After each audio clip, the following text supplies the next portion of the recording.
Hey, hope everybody's doing well today. Here's a quick update on what we're going to be doing for class moving forward here. We are going to push our informative speeches back another week to November 9th and 11th. Okay, so November 9th for Group A, November 11th for Group B. As far as next week, we're going to be covering Chapter 6, and then we're going to review for our first exam, actually. And that will all be done online next week, as well as my quarantine is going to continue through November 3rd.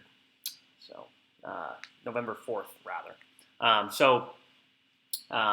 We still will be online next week. The exam that we will be reviewing for is actually going to be taken through Talon. It's going to be open note, and you guys will be able to take it at your own leisure. So whenever you feel ready to take it, there will be a due date on it, but you will have a few days to get that exam actually taken. That makes it a little bit easier for you guys and flexible with your schedule. And hopefully it being open note puts a lot of your minds at ease a little bit.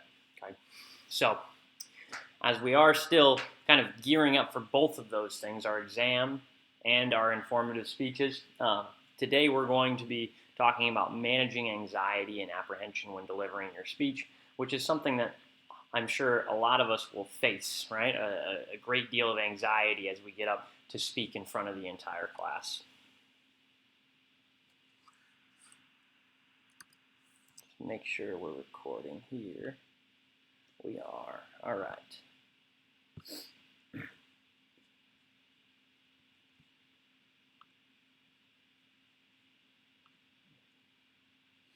So, we all know what behaviors associated with speech anxiety might be, right? You might have a quivering voice, you might speak too softly, you might speak too quickly, right? You might be monotone, you might have awkward pauses, you may hunt for words or have speech blocks, you might breathe heavily, right? You might not make eye contact, right? You might be looking down the entire time, right? You might be rigid and tense or fidgeting, right? You might be pacing or shuffling your feet. Right? You might be feeling too warm. You might actually sweat a little bit. We all know what these behaviors actually look like. The question is, how do we actually manage these, right? How do we manage that anxiety, right, and reduce those actual behaviors? So the first question I would have for you guys would be, how do you handle anxiety in real life? Right? If you're somebody who struggles with anxiety and you have some sort of technique, right, that helps you deal with anxiety that you can somehow apply, right, to your speech anxiety, I would encourage you to do so. Right?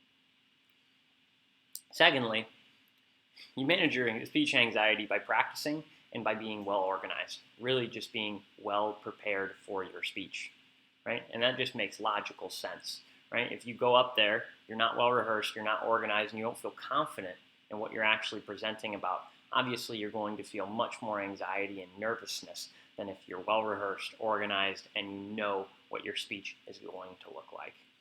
Okay? Next thing I want to talk about is positive visualization.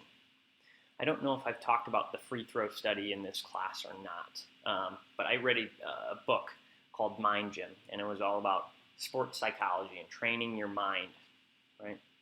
And they talked about a study in the book that was done with basketball players. And they had 150 basketball players. And they had all of them shoot 100 free throws, right? And get their baseline average of what their free throw shooting percentage would be. Then they split this group of 150 into groups of 50, right? 50, 50, 50. 3 different groups. Group 1 was to practice free throws for an hour a day, and then they would retest at the end of a week. Right? Group 2 was to practice free throws for a half hour a day, and then for the other half hour, they were to simply visualize themselves making a free throw. Right? So, and this could be done third person or first person. It did not matter. They could either visualize their view, right, dribbling the ball, right, putting it in their hands and then actually shooting it and watching the ball go through the hoop, or they could actually visualize what they feel themselves would look like at the line, dribbling, right, picking up the ball, right, setting, and shooting a free throw. Group number 3 simply imagine themselves making a free throw for an hour, right? So visualizing themselves making that free throw. And which group do you think improved their free throw percentage the most? It was group number 2. Group number 2, right? So even though group A practiced more, right? Group B, with the combination of practice and positive visualization, actually improved more than the other 2 groups, right? And group A actually improved the second most, group C the third most, right? So they all improved, right? But one group improved way more. So positive visualization is a really powerful thing, right? And research has shown that when you visualize yourself doing something, you actually perform that action better when you've done some sort of positive visualization, right? So, sounds weird, right? Sounds a little bit odd, but I would honestly encourage you guys, once you've had your speech kind of hammered out, you know what you're presenting on, what it's going to look like, right? Sit down, close your eyes, and visualize yourself actually giving your speech, right? And then the last thing I want to talk about on this slide is about recording yourself.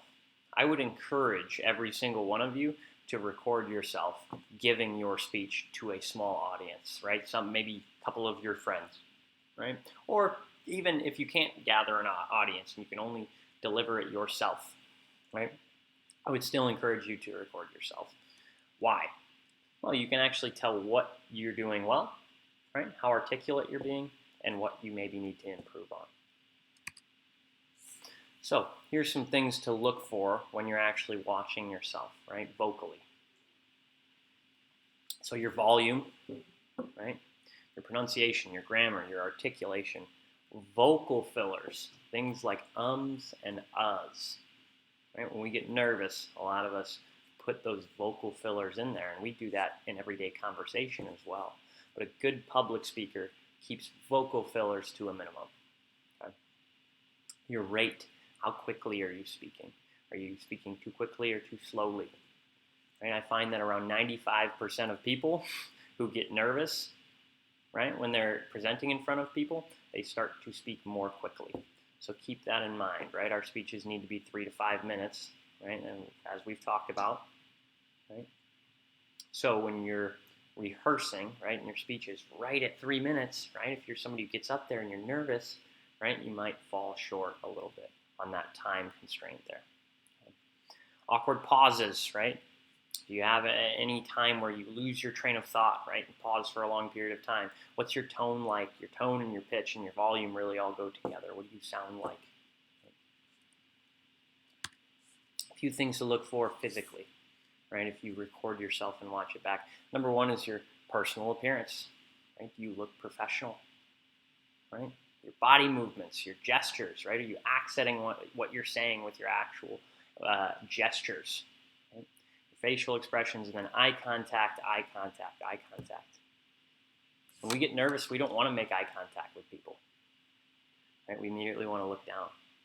So if you're somebody who struggles with eye contact, you anticipate you're going to get up there, and it's going to be difficult to make eye contact and engage with the audience. Here's a tip for you. You can either look at everyone's forehead or directly over their head. It takes the edge off, right? It doesn't feel like you're actually making eye contact, and the audience will have no idea. And that's a tip I've given to students in the past, and they've said it's been very, very helpful to them. So let's talk about methods of delivery very quickly. There's 4 methods of delivery. One is an impromptu speech, right? And this is where you literally get up there and you just wing it. You haven't prepared. You're just going off the cuff, right? Second is a manuscript delivery.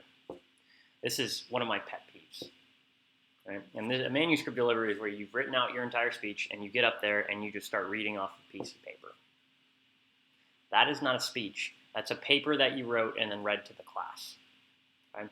If you give a manuscript delivery, you will lose points for that. Right? You don't want a manuscript delivery. It's one of my pet peeves. It's not a speech. You're just reading. Right? You need to actually give a speech. Okay? Third method is a memorized delivery. This can be effective. Right? This is where you memorize your speech word for word and you just recite it. I know people who have done this, and it's worked well for them. 2 problems with this type of delivery. Number 1, somebody who has been watching speeches for a long time, such as myself, I can tell if you've memorized the speech word for word, right? And I probably won't dock you for it, right? But it does seem a little bit less professional, right? The second problem is this. What do you think would happen if you asked a 7-year-old, hey, what letter comes before L in the alphabet? How do you think they would figure out what letter comes before L? Right? That child would probably go A, B, C, D, E, F, G, H, I, J, K, L, K. K comes before L. Now, what do you think would happen if I asked him that same question? Right? And while he's thinking in his head and going A, B, C, D, I interrupted him, stopped him, and he lost his train of thought. What do you think he'd have to do to figure out what's before L? He'd probably have to start over. Right? He'd start all the way back over. Okay, A, B, C, D, E, F, G. This same concept applies when people memorize their speech word for word. Right? You get up there, you get off, right? You lose your train of thought. It's very, very difficult to pick right back up, right? And know where you were at and know what comes next, right? Because that flow is very important. Something to think about. And I've seen people do this. I've seen it happen when I was in college. Somebody who memorized their speech and literally had to start over. Right? And you're screwed. You're screwed. So if you're going to memorize it, you better make sure you've memorized it well. Keep in mind, when you're nervous, right, you lose your train of thought a lot more easily. Right? Your brain is all over the place. So if you're going to memorize it, I would encourage you not to. But if you're going to, make sure you know it. Right? You've done it well. Okay? The method of delivery we are looking for is an extemporaneous delivery. This is sort of somewhere in between a manuscript and memorized delivery. Right? Probably a little bit closer to memorized than manuscript. This is where you are delivering off key notes. Right? It seems like you've researched the topic. You obviously know what you're talking about. You know the flow of your speech and how it's going, right? What you're going to cover, what comes next, but you haven't memorized it word for word. Right? That's an extemporaneous delivery. That's what we're looking for these speeches. Okay? Extemporaneous delivery. Okay? So, when you're delivering, right, you can take a speaking outline up there, some sort of notes, right, and deliver off of them, but you shouldn't be reading full sentences off of them, right? It's rather unprofessional to do. Right? So, I would encourage note cards. The reason being, right, when you get in front of the class, right, I've seen people go up there with a piece of paper and they have it in their hands and they start shaking. And they literally start crinkling the paper and it becomes distracting, right? Note cards keep your hands free. You can still gesture even with note cards in your hands, right? So I would encourage you to use note cards for your speaking outlines. And again, what you put on there is totally up to you, right? It's totally personal preference. But again, I don't want you reading long sentences and paragraphs off of those. We're going to talk very briefly about types of presentational aids, right? So visual aids. For our informative speeches, you will not be required to have any sort of presentational aid. For our persuasive speech, you will, right? And that'll be coming up later in the semester. So types of presentational aids: PowerPoints, video clips, real objects, models of real objects, and photographs, right? Anything that, right, people are going to look at or watch. What are the benefits of actually having a presentational aid? Well, one, it can make your speech more understandable. Right? For my lectures, I obviously have PowerPoints, right? And it lets you guys know what main points I'm trying to hit. Right? It can enhance your credibility, right? I'm not gonna lie, you show up with a PowerPoint, it seems like, oh, okay, wow. Hannah showed up with a PowerPoint, she's really prepared, right? She's prepared for this and she's ready to go. Right? So it gives you a little bit of an enhanced credibility.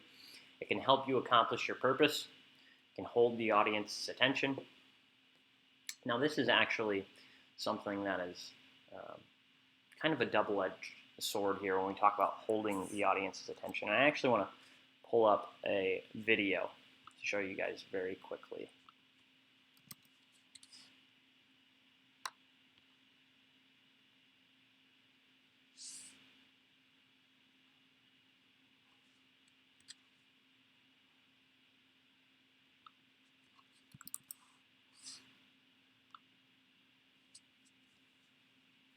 Internet's being a little slow.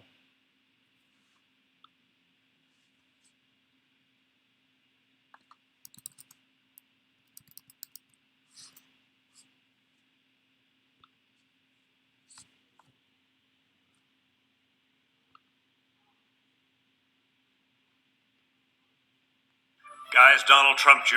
here, and I'll get right to the point. My father selected 100 patriots out of the entire nation to...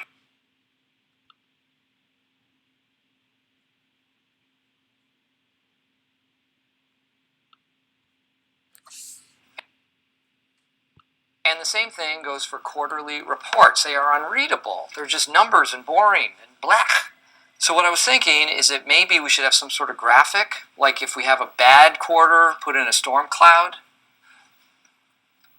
And when we have a good quarter, fireworks or a race car. Doesn't have to be a race car. Use your imagination. There's this cube on the screen. It bounces around all day, and sometimes it looks like it's heading right into the corner of the screen, and then at the last minute it hits a wall and bounces away. And we are all just dying to see it go right into the corner. Pam claims that she saw it one day when she was alone in the conference room. Okay. I believe she thinks she saw it. I saw it. I saw it, and it was amazing. Who said I didn't see it? Did Jim say that I didn't see it? I saw it. We have a lot of colored paper here. Why do we keep printing this on white? Come on! Yeah. I know, it's bland. It's never gonna happen. Dude, here's what I was thinking. You gotta believe. Maybe we could have some sort of riddle. Wait for it. Like something that you have to look for. Sort of a Where's Waldo?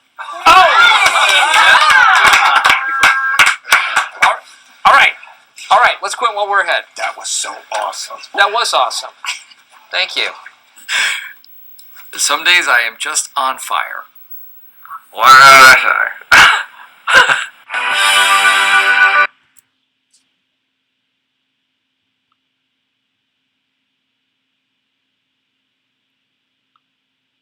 All right, so this video shows what can happen when you have something that's too distracting from somebody who's actually talking. And obviously this is an exaggerated case, right?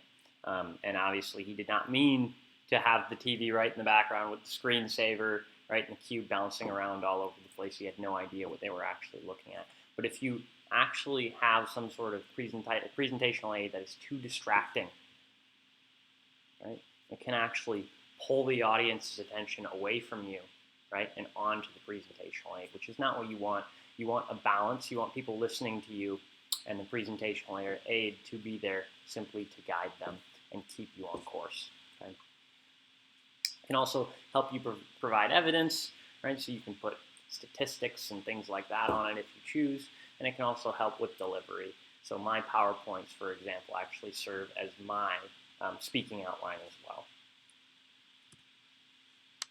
So how do you design a presentational aid? Mainly a PowerPoint is what we're going to talk about. Right? First, you make it serve a need. Right? It should be there for a reason. Again, the need for my PowerPoints, right? It helps me deliver, and it also lets you guys know what main points I'm trying to hit on. Okay? Should not dominate the speech. It should actually complement the speech, which is what we've just talked about. Right? And it should have a professional presentation.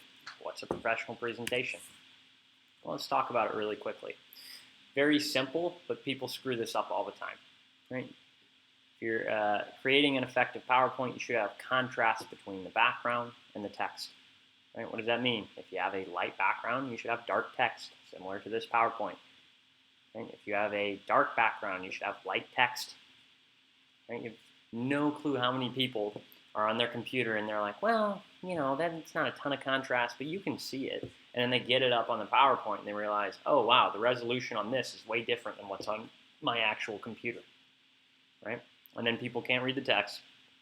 And then what's happening while you're presenting? People are squinting like, what does that say? Right? It becomes distracting, right? So that contrast it's a simple detail. Just get it right. Okay? Size and type of font, again, it should be big enough to where people can read it, but not so big that it's startling people and punching you right in the face. Right? You should use a type of font that's easy to read. Right? The order of your slides should flow along with your speech. The book talks about considering graphics and pictures. Again, I keep my PowerPoints very simple, right? Just because I want your attention on what I'm saying, right? I want it to help you follow along. Right? Now you can put graphics and pictures on there, absolutely. Some people think it helps keep the speech interesting, right? It keeps people on their toes, but again, it shouldn't be distracting, so find that balance. And then this is another one of my pet peeves here. Should have keywords on the PowerPoint, not many full sentences. The amount of people I've seen who create a PowerPoint and all they've done is typed out their entire speech on the PowerPoint, right? And they're literally just repeating exactly what is on the PowerPoint. Why are you even up there? I mean, why don't you just sit down in the audience and everybody will take a look at the PowerPoint and read it together, right? Okay. Everybody done reading that slide? Yeah? All right, cool. On to the next. Right? Again, that's not a speech, right? People are just going to read it right off the screen, right?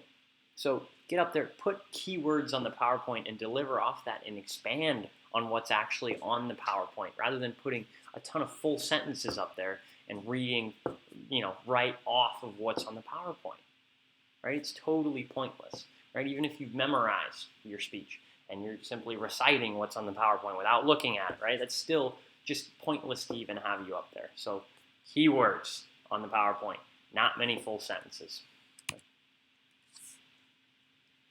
That is all I have for you guys for Chapter 10.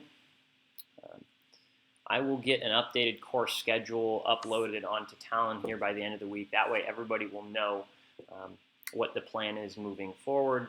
And obviously we are a little bit behind because of the changes from online to in-person, back to online, and then we'll go back in person. So we will try to pick up the pace a little bit and hit the ground running here moving forward. So hope you all have a great rest of your week, and I will see you guys next week.